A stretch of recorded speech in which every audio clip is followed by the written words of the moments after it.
Welcome to Startup Canada Live, Startup Foundations. Today is Thursday, April 20th, 2017. My name is Janice McDonald, and I am Startup Canada's Ambassador for Women Entrepreneurs. Startup Canada is the national rallying community and voice for Canada's entrepreneurship community. My name is Sunshine Tenasco, and I'm here supporting Startup Canada because I believe in making entrepreneurship more visible. We are your hosts for today's show. We are here live at the Startup Canada national offices in Ottawa, Ontario, broadcasting live from cubicles, co-working spaces, incubators, and startup communities across Canada. Every Thursday on Startup Canada Live, we discuss topics relevant to Canada's startup, scale-up, and small business community. We feature expert guests to provide insights into funding, growing, and scaling successful ventures. Startup Canada Live is streamed through Periscope and Facebook Live for easy viewing, wherever you are, via our good friends at restream.io.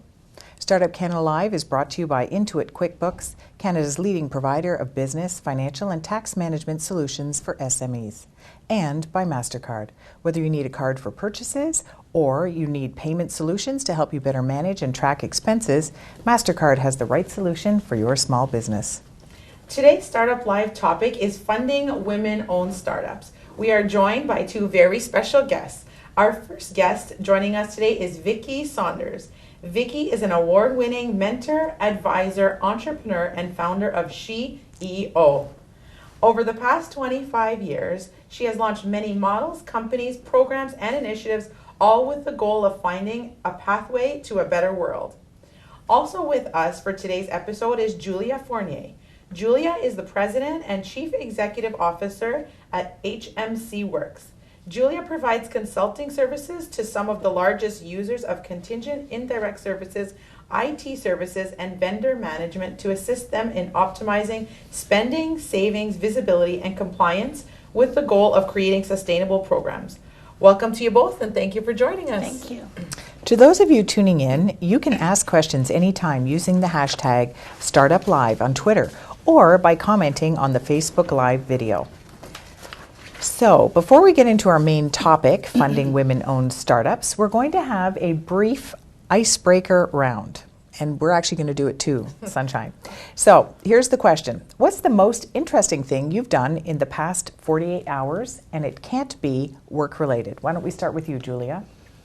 Well, I wouldn't be an Ottawan if I didn't say it was the Sens game last night. That was by far probably the best, I wouldn't say interesting, but the best thing that I've done in the last 48 hours. Excellent. What about you, I was going to say Julia. Vickie, my dear friend Vickie, what about you? Past 48 hours, non-work related. Yeah. So we were actually at a retreat with our team out on Pender Island in BC.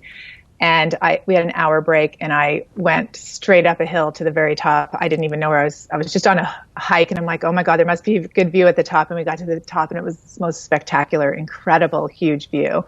I just love being out in nature, and that was just exquisite. That sounds phenomenal. Sunshine, what about you?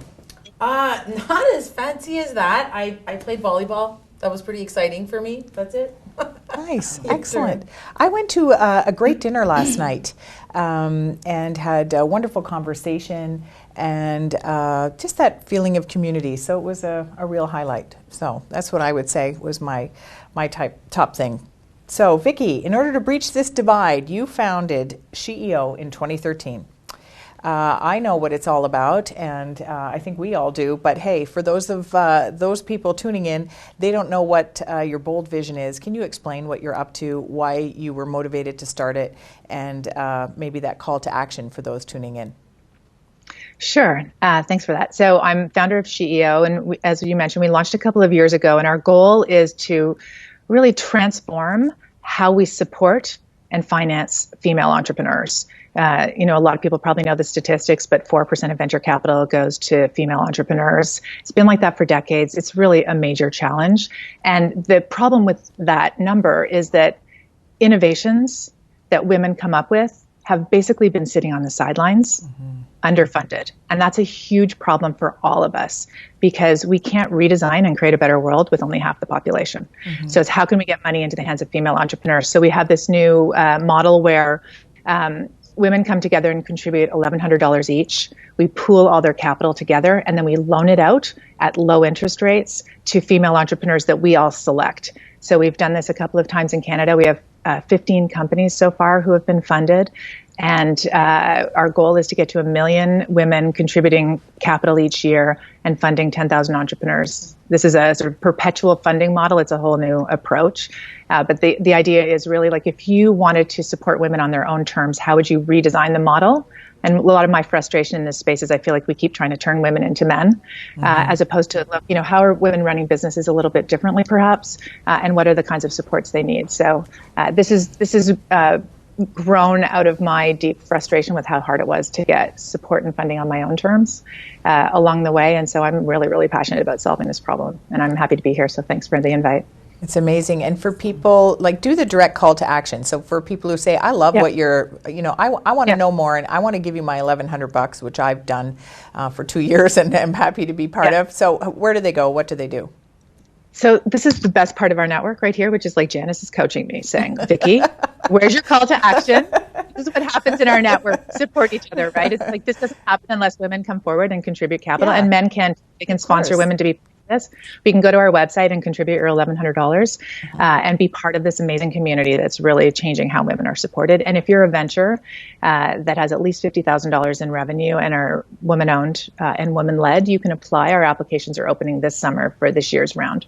And you're going around the world too with this. It's not just in Canada. You're going all over. Yep. So this another prompt. Thank you. We are doing another round in Canada this year, but we're doing a full U.S. rollout and also New Zealand this year. And we have 150 regions around the world who have applied to replicate this model. So it's going everywhere. This is a Canadian success story. It is. Yeah. Congratulations. And lucky for us that you are here today. Yeah, thank you. So kind of following up with that, Julia, maybe you can tell us how you got to where you are today and also how you found the funding necessary for your business. So I started in professional services and staffing many, many years ago, and then I decided to make a move into technology, into what is referred to as vendor management solutions. So I had a background that was very unique with both of those aspects. Yeah. And about 12 years ago, I had a bit of an aha moment where I saw a number of these programs, which we refer to as being managed service programs or contingent labor programs, not really getting off the ground, or companies stalling and not making purchase decisions because they didn't really understand the level of the challenges that they had with that business. So I took a big leap as a single mother of twin boys at the time that were, I think, 4 years old, and started working in my home office, as I'm sure many female entrepreneurs, and frankly, all entrepreneurs do, and created a company that ultimately leveraged vendor management technology for the sake of managing contingent labor spend in Fortune 100 clients. So we started with one client, and as those clients moved to different organizations, we ultimately grew our business through word of mouth. And now that the business model has become so critical to companies today who are using hundreds, in some instances thousands, of contingent labor resources, our value proposition has really accelerated. From a funding perspective, when I started, we grew very slowly. I never really looked to the market in the first 12 to 16 months of our business, and with respect to our business plan, to help fund our business. We worked really hard. I started the company at the time with a male partner, which frankly didn't hurt, to be frank. Focus in the first couple of years of the company was retained earnings, which is really critical for women to remember and to keep in the back of their minds when they're thinking about building a company. A bank will match, if you have the forecast, virtually any dollar you have sitting in the corporation. But if you're extracting money from the corporation and ultimately driving losses on an ongoing basis, it's difficult for a bank to fund that, especially in Canada. Very different in the U.S.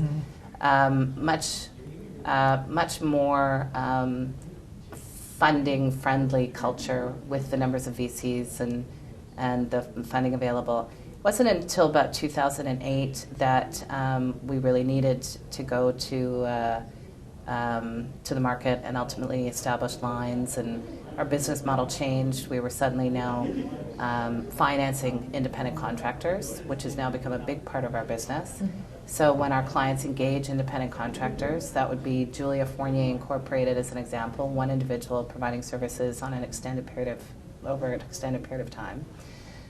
We pay those individuals as part of our program for the sake of visibility and consolidation of all of those individuals.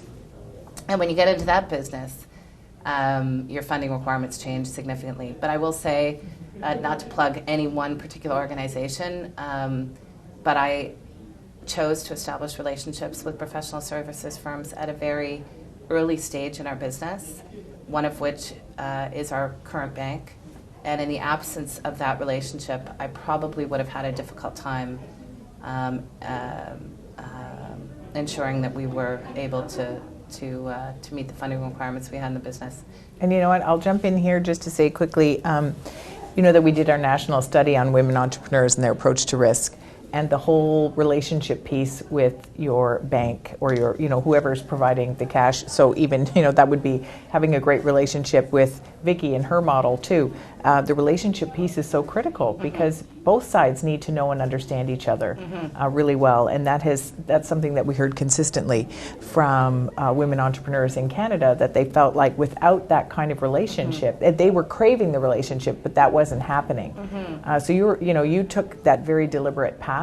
So if we think about people watching and listening, you know, this is a real keen takeaway for those, you know, thinking about how to grow their business.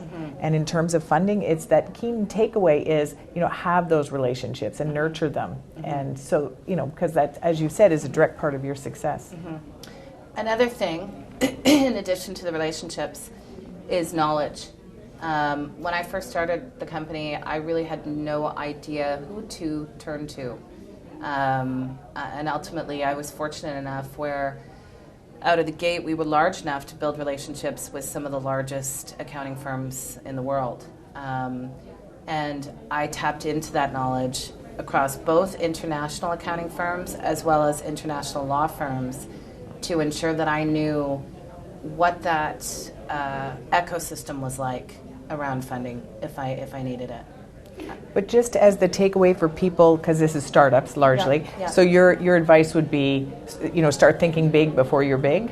Is that what I'm hearing right? Or? Absolutely. Yeah. Okay. So on start thinking big before you're big, if you don't establish the right structure, corporate structure in the initial stages, which speaks to funding, it speaks to legal risks, it speaks to every aspect of your business over the timeline in which you're involved, then you can have a lot of challenges that present themselves across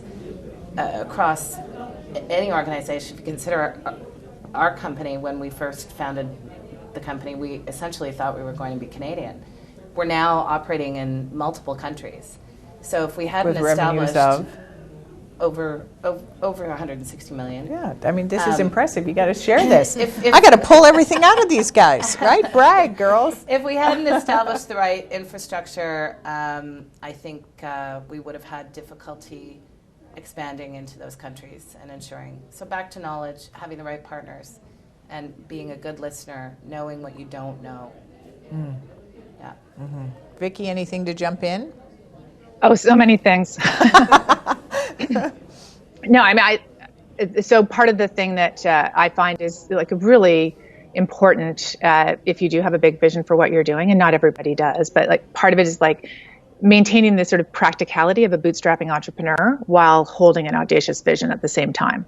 That's a really kind of challenging thing to manage, where you're, you know, folding napkins for a gala that you have, and also knowing that you want to get to like $1 billion fund, right? Yeah. And like, so I think that tension is a really, really fascinating challenge for entrepreneurs. You just have to do everything at once, right? Like all of these pieces together. And so just being like laser focused on what the thing is that you want to get to and what's the biggest priority on the path as you go. And Julie mentioned a little bit of like knowing what you don't know. I mean, I think this is just a massive opportunity and challenge for a lot of entrepreneurs. And it's why we've taken this community-based approach. Like when you're selected by CEO, you have hundreds of radically generous women on your team who've been through a lot of this before. And so the hope is that they sort of notice when you're about to crash around something and go, hey, just FYI, you might want to think about this. Yeah. Like, or the call to action. Could you mention that too? Because that's powerful. Yeah, so every month within our community, the ventures that we select have an ask of the community. So what's your biggest business need right now? And people over time really hone that and they get great at asking for specific help. But right now, within 24 hours of ventures asking for support in our network, they get exactly what they need. So it's this kind of like on-demand network. Like, you know, you're sitting there as an entrepreneur going, if only I could find somebody who could help me with my cash flow projections. Like, I just don't know what to do. And all you have to do here is just like, hello, cash flow help.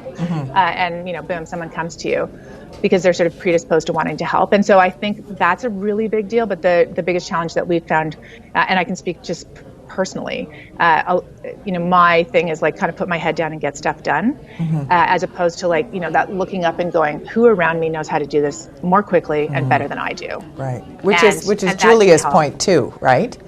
Totally. Right? Like finding the help you need. And so you've done it through a community. She's created her own community of advisors. Yeah. So, you know, it's the same thing. It's just approached differently because, your model didn't exist then. Right? Yeah. Okay, are we going? Perfect.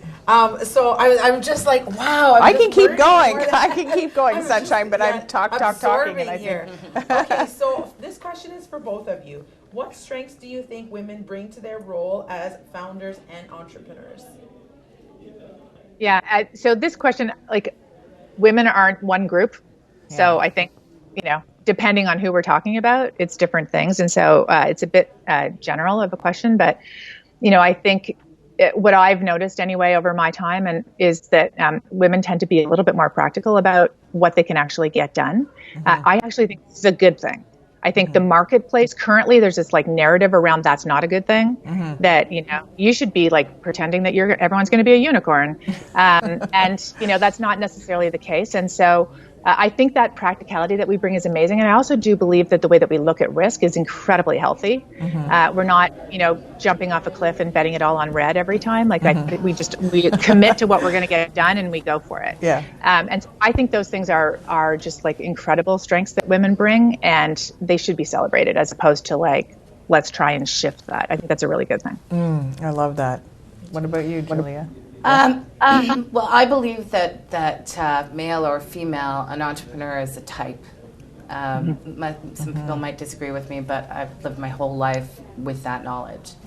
And so I can sit in the room with 15 male CEOs, and gender is not even on the table. It's not apparent to me whatsoever.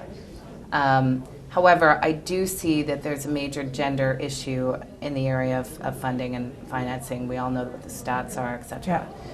I think that women bring a certain level of persistence to a certain extent. I think there's a lot of men who create unicorns and understand the VC business and the VC funding model much better than women do. And some men have built a career around startups and selling startups, and ultimately they happen onto a great idea. It might not be their own, and they're able to jump in and you know, build an entity. Somebody was talking about San Francisco the other day, and the fact that there's so much intellectual capital in that market of individuals that have created really strong HR organizations and really strong finance, you know, organizations within certain companies, that you can tap into that capital in a way in that market that you can't necessarily tap into in markets like Toronto. And I don't really think it's a gender issue, although I do see a certain level of persistence in women. And I'm a very good example of that. Our company has gone through a number of changes and evolved over the last 12 years, some of which have been much more challenging than others. Which is the normal sort of entrepreneurial narrative anyways. But I don't right? think you see so many tech service companies our size with the founder still engaged Right. in the 12th year. Yeah. And Great I point. think that is absolutely a reflection of the fact that we're a little maternal. We build these entities with almost an eye to their being our children, maybe, right? Harder for us to let go. Well, and I would say if we look at, sorry, Vickie, I'll just jump in with one comment.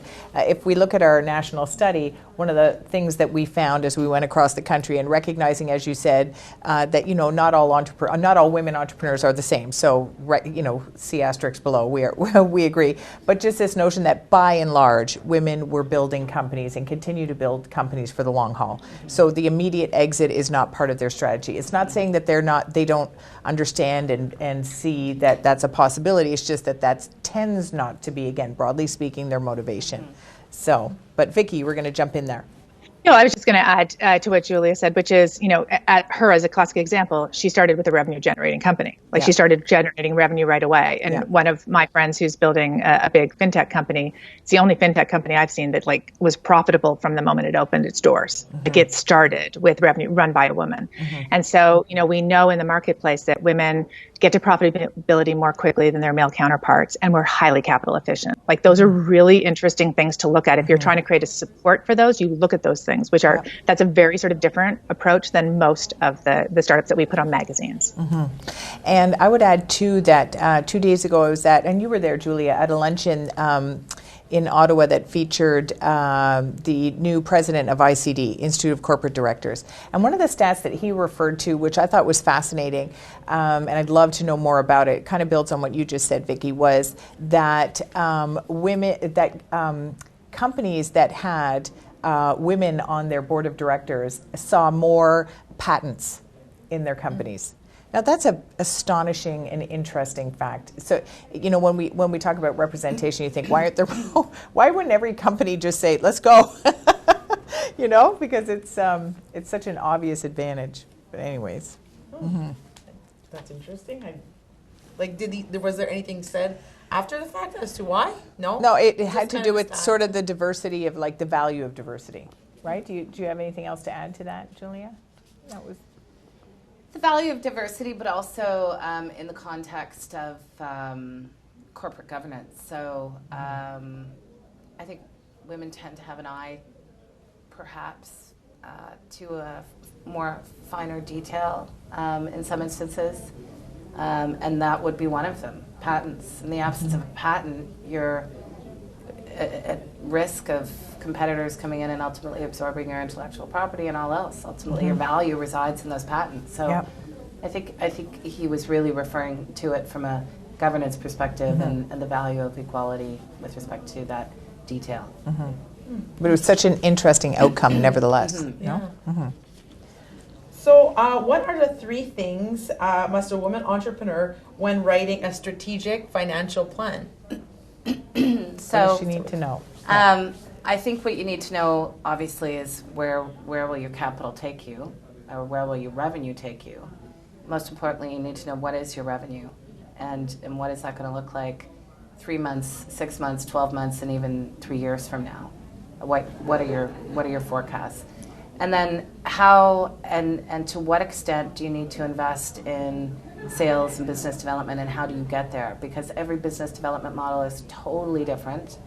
Our model now, at one stage, was dependent on outbound dials and networking. Our business is no longer like that. People tap into our website. They come to us for thought leadership, white papers, and knowledge. And over time, we build those relationships through trust, and that could take 2-3 years. So a really realistic forecast and projections are really critical to a business plan. Vickie? Yeah, I mean, I totally agree with all those things. And I also know from my experience, and I'm sure Julia does too, It's an exercise to go through around these projections to try and get a sense of what it is. And the only thing we know for sure as an entrepreneur that we never really execute to exactly what our plan is, right? Like something always comes up that like changes things. And so, but the, I was actually on a call this morning with someone helping us with financial projections as well. Like this is something that I find is a very ongoing thing. This is not like, okay, you do it once and then, okay, I'm done. Now what do I do everything else, right? This is a constant, like, what are you noticing in your marketplace? How do you iterate? How do you understand your business better and better over time? So it's, for me, the exercise of starting this is very important, but it's also important to know that this is something that you keep building on. Like it's a core part of your business. I'd see lots of people who are just like, okay, that's my business model and it's over there.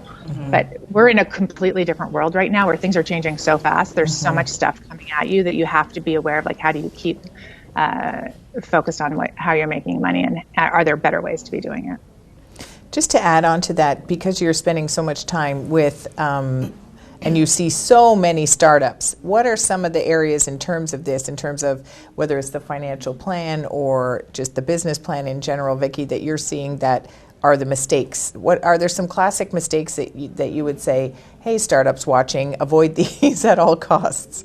Yeah, I think that as a sort of generalization for the stage of the business that we're working at, right? So they're mostly in the 50 to 250K range of revenue. A lot of people have sort of happened upon their business. Like they had an idea and they kind of got into it, but now it's becoming real. So part of the thing that I find is, so financial literacy tends to be quite low amongst female entrepreneurs, amongst everybody, right? In society, this is a big challenge that we have. And so a lot of people, I think, just kind of like outsource this, and it's like, oh, my bookkeeper's doing that, or my accountant's doing that. And they're not really baked into the numbers and understanding what that means for their business. This is something that you just can't outsource. Like if you're a founder of a company, you got to figure out, you have to understand this stuff. And so if you are sitting across from a person who's speaking jargon that you don't understand, ask questions or find another person. Right? I think this is really important. This is not something you can ignore and just kind of pretend that someone else will take care of it. It's the core of your business. So that's a big thing. But I also, like, don't sit across from someone who makes you feel dumb. Like if they can't explain it to you, you should just understand this, but I don't. If you don't have someone who can explain it to you, go find somebody.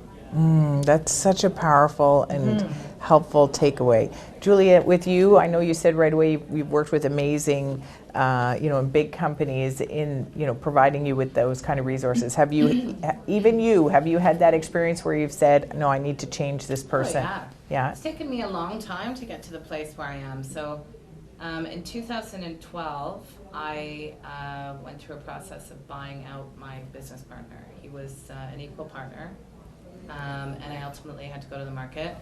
I had a bit of a gun to my head. It was a decision that we both made.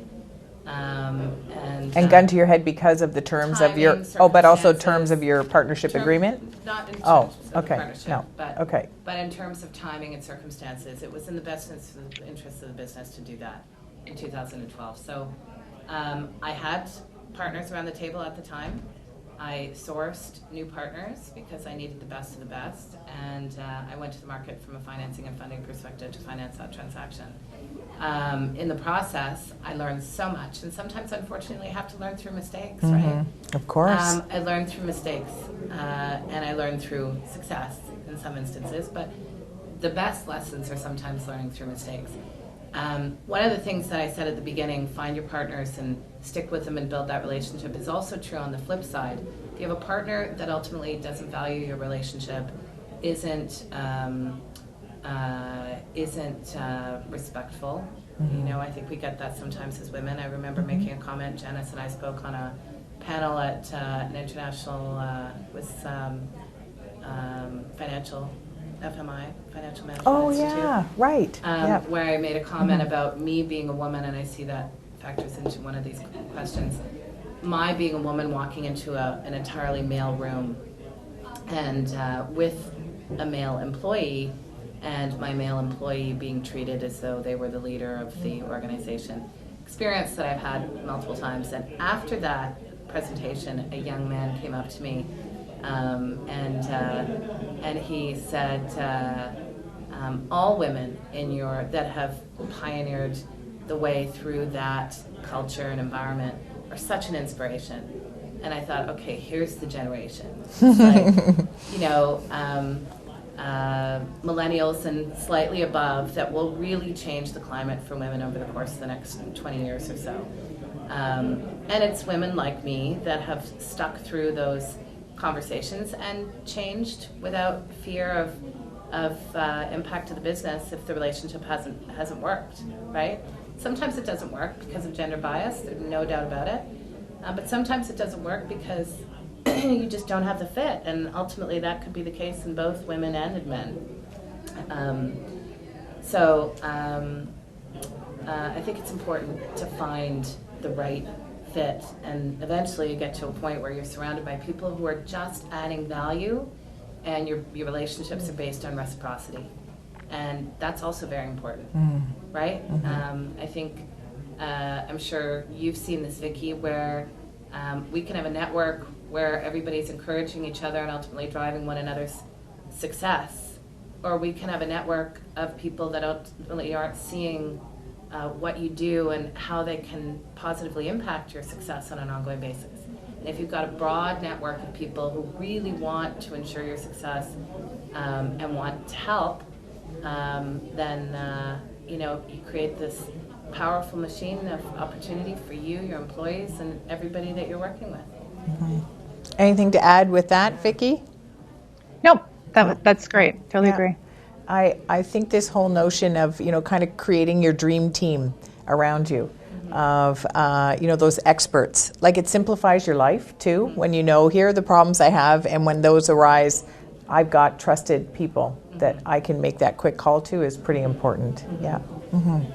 So that's a great takeaway too. Two things that come to mind for me is also this notion of like, you can have a partner and it may not work out, and that's okay, right? Like for those, watching and listening, thinking about starting up, it's like, follow that, but if it, it's okay. It's not failure if it didn't work out. It's just a new, right? You wouldn't consider it failure with your partner. Well, here's an interesting point to that, though, back to the whole gender scenario.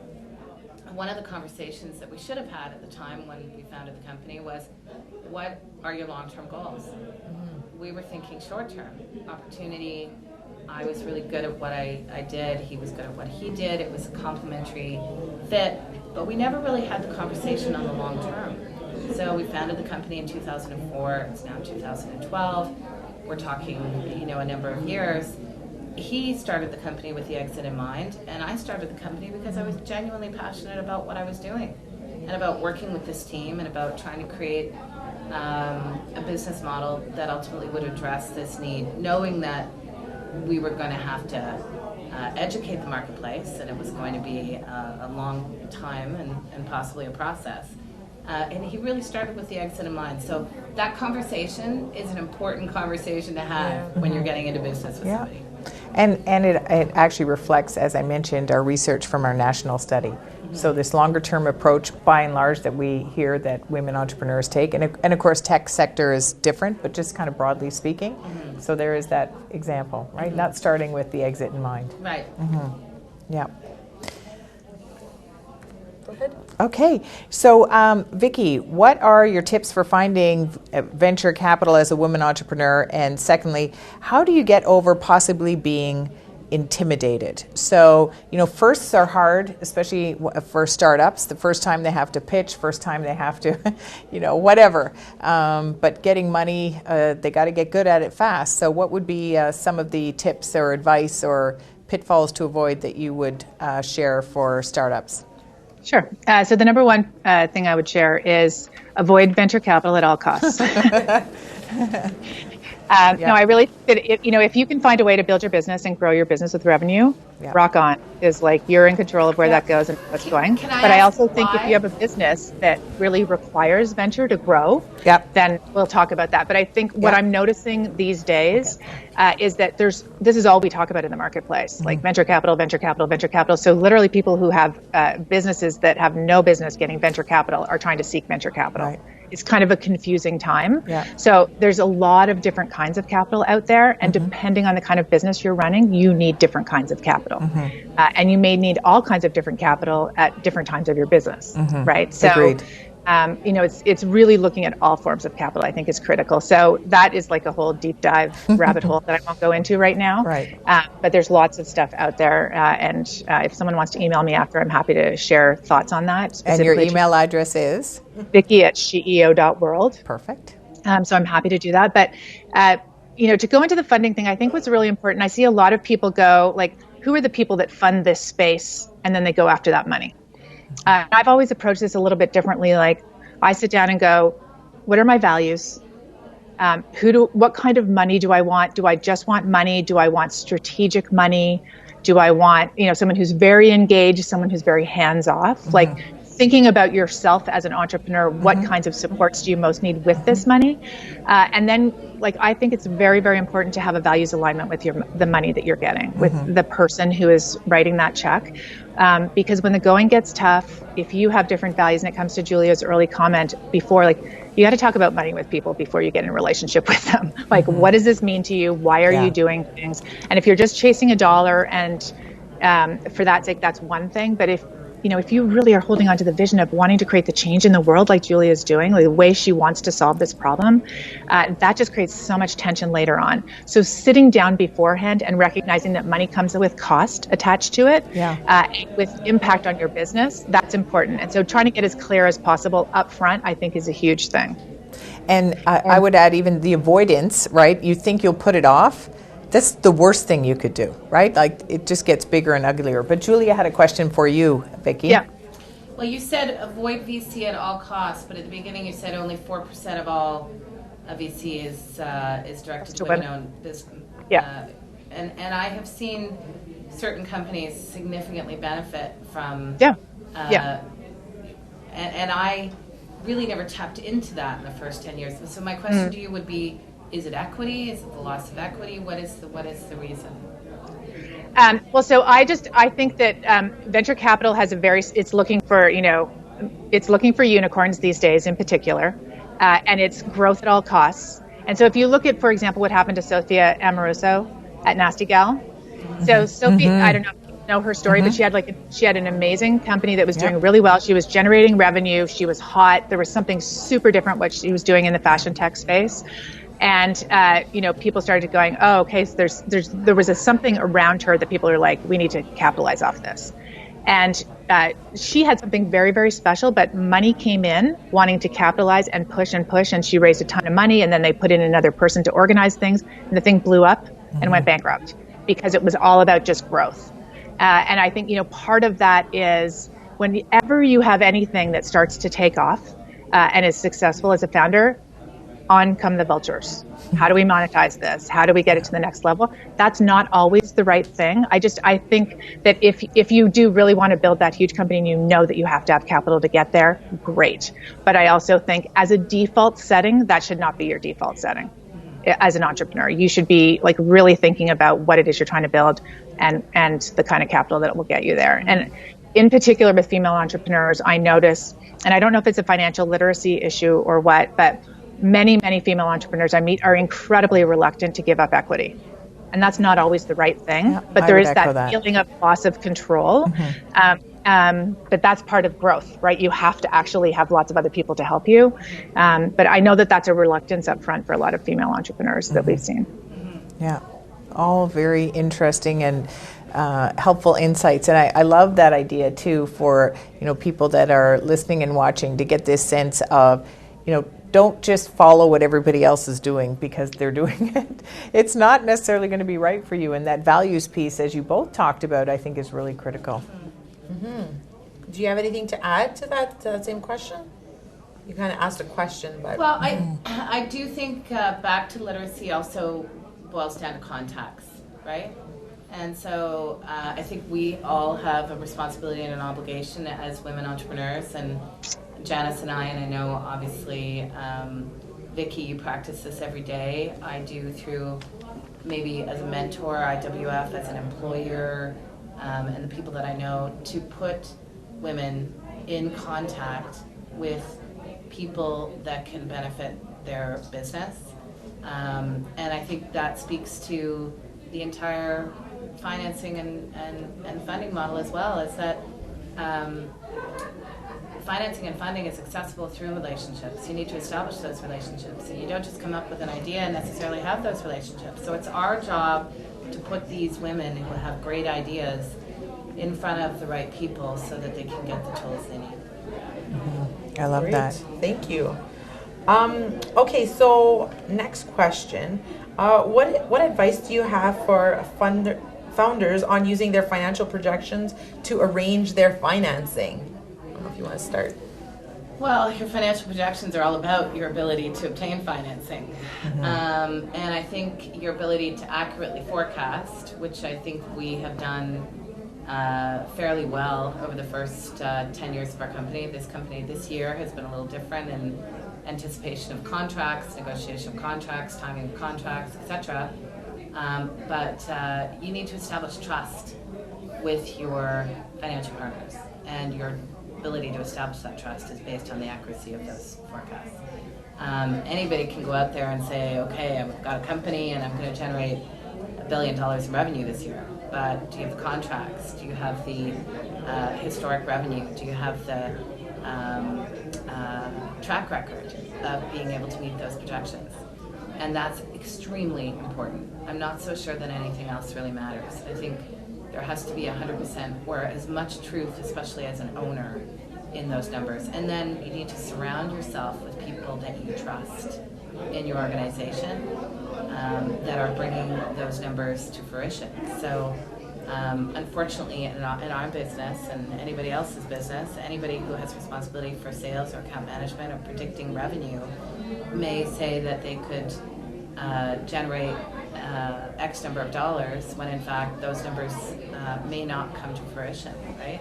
You as a CEO or as a senior financial person in the organization have to be able to sign your name to that number, which means you need to surround yourself with people that are being truthful about what those results are going to look like, whether they be quarterly forecasted or over the course of the next 2 to 3 years. Wow. Vickie? Yeah, I mean, I think there's definitely some nuance in the market around being a female entrepreneur in this space, because there's quite a bit of data showing that men are funded and financed based on potential, and women are funded and financed based on proof. Yes. It's really, so there's some nuance under that, and I think one of the things that's really critical to be paying attention to, I mean, everything that Julia said, I'm like, ditto, absolutely. I think one of the things we notice is that female entrepreneurs don't necessarily negotiate for rates that they have. So if you've got great numbers and you're walking in and someone offers you something, ask for a better deal, right? This is something that we don't normally do. And there's actually a very activist senator in Portland, in Oregon right now, who's pushing to show bank lending rates to female business owners versus male business owners to start to unveil a little bit what's going on behind the scenes, because we know that there are different numbers out there. So I think just paying attention to what is offered to you isn't necessarily the best deal. Yeah. So don't just take it at that value. That's just one other thing I'd add on. But I think what Julia said is that's the core answer to that question. But actually, the core takeaway might just very well be that, right? Negotiate better, and because you can, and it's fine, and you're not breaking any rules. And isn't it scary to know that there's way more wiggle room there, and you're leaving essentially money on the table? Absolutely. Yeah. So we have some questions from Twitter. So maybe we can see what's coming in. All right. Can you see that, Sunshine? Yes, I can. How do you push forward when you encounter self-doubt? I have a great idea, but a bit out of my field, and I'm stalled in development. Got it. Well, I can answer this question. Yeah, go for it. Before I started the company, I probably had about a month-long period, many, many years ago, of not sleeping, anticipating failure. I think, I say this to my kids, maybe I'll replay this for them, because kids at 17 right now anticipate failure. They don't see their ability to be successful. And I don't know if anybody's read The Secret and believes in the power of foresight and positive thinking. But if you can't see where you're going, you can't get there. And so you need to put a plan together with very clear and concise actions that will get you to the end state, and you need to be able to envision it.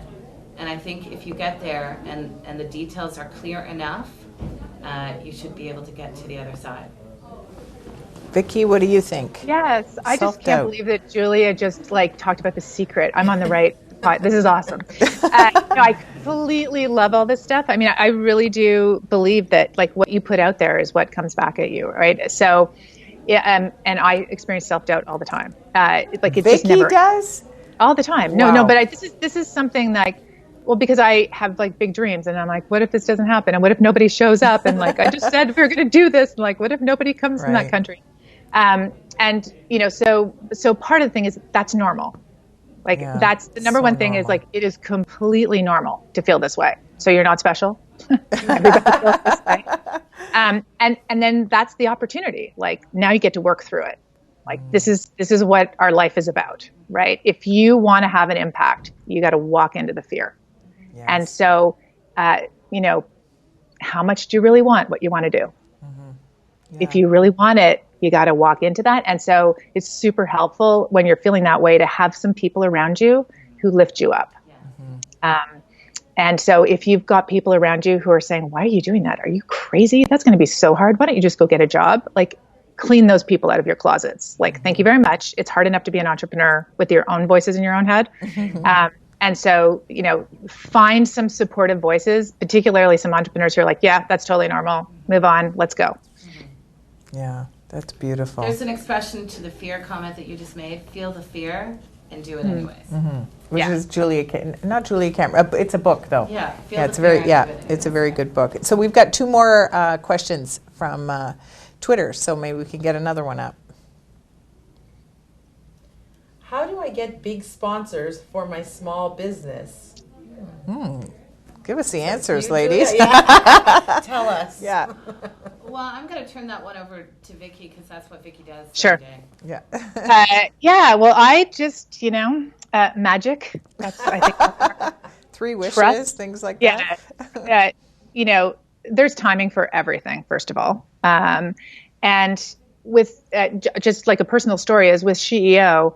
I had this idea. I went out and I was talking about it in different places. I would get on stage and I'd be like, I have this kind of crazy idea. Imagine if, 1,000 women came together and they contributed $1,000 and we did this thing. And I was putting that out. This is kind of how I start things. And if energy comes back from the community saying, oh my God, that's cool. That's how I've done it. And so basically BMO, which is the bank that has supported us from the beginning, one of their executives was sitting at the back of the room when I was talking, and she came to me and she said, we should support you. And I'm like, that would be great. Who are you? It's we're BMO. And I'm like, oh, a bank is going to support this at this stage? We're we haven't even done anything yet. That's pretty risky. Really? And they came in because something in them just felt different about what we were doing, and they wanted to get behind it because they want to solve this problem. And so my personal experience has been putting it out there, and it happens with ease when it's the right people. Mm-hmm. The thing that I notice with sponsorship these days is if you're walking in asking for money, here are all the rules in a sponsorship world. How have you done this before? What's going on? It's all this different stuff that I was just I'm never going to be able to answer all those questions because we haven't done it before. The thing that I'm noticing with this is if it's a strategic fit that's a win-win in both ways, it's a very balanced relationship for us with sponsorship with everyone we have. It's not some overlord telling us what we have to do and logo police managing the whole thing. It's very different. It's the value to be in relationship with you is that you're doing something different that's strategic for us. That's what I look for in sponsorship. And so my uncle said this to me when I was getting started so many years ago. And he's like, if you want money, ask for advice. And if you want advice, ask for money. So my whole thing is I'm not walking into sponsors and saying, we need money from you. I'm walking in going, here's what we want to achieve in the world. We think there's a strategic fit with your company. Do you think there's a strategic fit with your company? And when they nod and say, yeah, this is totally strategic, then you start talking, right? But if it's just we just want to check, that's a really unbalanced, challenging conversation. It's hard and it's hard work. Mm-hmm. One thing to that point, and it's probably the most valuable thing I've ever learned, I spoke to Janice about it when we walked in, You said where there's a fit. Where there's a fit in any relationship that you have, it means that you have like-mindedness with that organization or person. And you can't force anything. You can't force a client who doesn't ultimately fit with your organization. You can't force anything. You need to find the right fit always. Agree. So we don't have too much time left, but I think we should try and push for that last question on Twitter, if we could. There we go. You got that? Oh, yes. Do I need a mentor for different aspects of my biz? One for finances, one for marketing, etc. Yes. Okay. Absolutely. So you can look to any source of any area to establish mentors. Janice was unable to attend an OBJ event a couple of weeks ago, Ottawa Business Journal, so I did that presentation for her, and I received upwards of maybe 7 or 8 LinkedIn emails and messages from people asking if I would help in various ways. And for those of you that are waiting, I will promise that I will respond. She's got some email to get to. But I'm just going to say that you can look to the entire world to find those relationships and mentors. They don't have to be people that you know. Yeah. Vickie? Yeah, just super quick on that. I'm super particular about language around this because for me, I just wanted to make a distinction between a mentor and an advisor. So for me, a mentor is someone who is about you as a person and helping you become who you want to be, and an advisor is actually working on your business. So I just want to make that distinction because when people say, will you be my mentor? It's like, would you marry me? And I haven't even met you yet. That's how it goes into my head versus, you don't need a mentor for cash flow projections. You need an advisor who is an expert in that area to help you with that, right? Just in case other people feel the way I do about those words. But yeah, absolutely. Finding experts and people that get your business to help you along the way is, absolute no-brainer. You totally need that. And I've built my network by finding people who can do things that I'm not energized by way faster than me, and they're energized by it and they love it, right? They're like, oh, help you with cash flow projections? Excellent. I have my Excel spreadsheet here. I can't wait to do it. I'm like, oh God, I hate doing that stuff. So I find those people and I thank you for those people and support. So, because that's the amazing thing, right? Other people who are experts at those things are really energized by that stuff. So it's not like you're asking them for this huge painful thing. They like doing it. So that's also another thing to remember. I love that. I love how you said that. They're because everybody's energized by a different aspect of business and entrepreneurship. That was perfect. That just touched my heart. That was good. That's a great takeaway. And one final comment I'll make in terms of mentorship is that, and this came from one of the other shows, one of the other Startup Canada live shows, one of the VCs said, but this would apply to mentorship as well. It's very hard to turn somebody down who asks you for 10 minutes of your time. Yeah, that's a good one. So that's a reasonable, and as somebody who used to write copy for my own radio commercials, I can tell you can get a lot in 30 seconds. So 10 minutes, you can cover a lot, if you prepare appropriately. So thank you, of course, to Julia Fournier, my dear pal, and Vickie Saunders, another great pal. What a great conversation on funding women-owned startups. And I've got a new pal here, too. Yeah. So join us next Thursday, April 27th, 2017, when we're going to discuss all kinds of interesting things related to entrepreneurship and startup and everything that's important. You can register for our April 27th event and even more at startupcan.ca/events. You can also stay informed on all of these latest opportunities, announcement, and entrepreneur events by following Startup Canada on Twitter, liking us on Facebook, and following us on Instagram. A new Startup podcast drops every Tuesday on iTunes, and Startup Canada Live is here on Periscope, Facebook Live, and event stream every Thursday from noon to 1 p.m. Eastern Standard Time. To everyone joining us today, to the entrepreneurs, to the startup community leaders, and broadcast viewers, thank you for having us, and have an enterprising week. Bye. Bye.